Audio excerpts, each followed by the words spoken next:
So one of the things that I do love about working in with the web applications and in this industry is because things change so quickly, you're always learning something new. You get the challenge of either using the same technology that you've been doing but making it better, or learning a new technology. So growing up, I always loved doing puzzles and figuring things out, and I feel like I still get to do that in my job today because I'm always trying to figure out whether to improve something or just a new way to do things. So I didn't always know that I wanted to be in technology. Whenever I was in high school, though, I took computer science classes.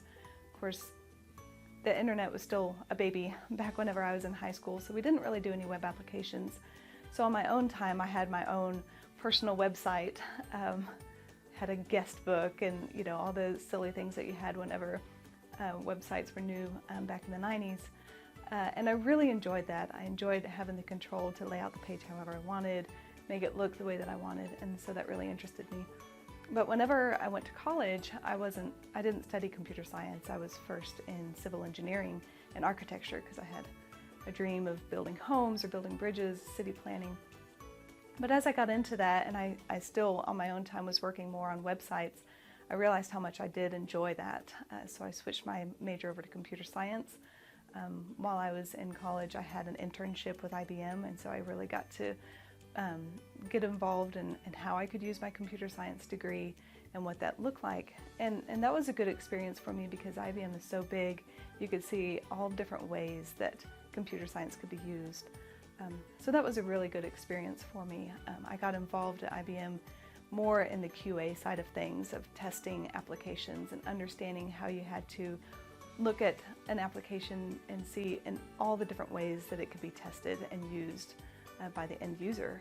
And I think that helped me be able to analyze even websites now to see, okay, if someone comes to this site and they use it this way, are we going to make sure that the site still works, handle the errors, handle the usability of it. And so, as I was at IBM, I think I got really good experience doing that.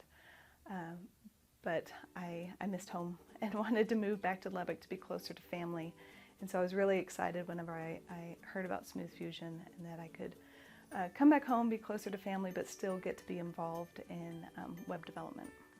The advice that I would give to somebody who's wanting to explore a career in technology is to be willing to work on it on your own time. There's only so much that you can learn in a classroom, but there's YouTube videos out there, there's tutorials, and really getting your hands dirty and building your own site is the best way, in my opinion, to become familiar with the technology and figure out ways that it can be used. I think my time, whenever I was younger, building my own website, using Notepad and typing out HTML really has not only given me an appreciation for the tools that are available today, but it really helped me understand how this works. So that's what I would recommend.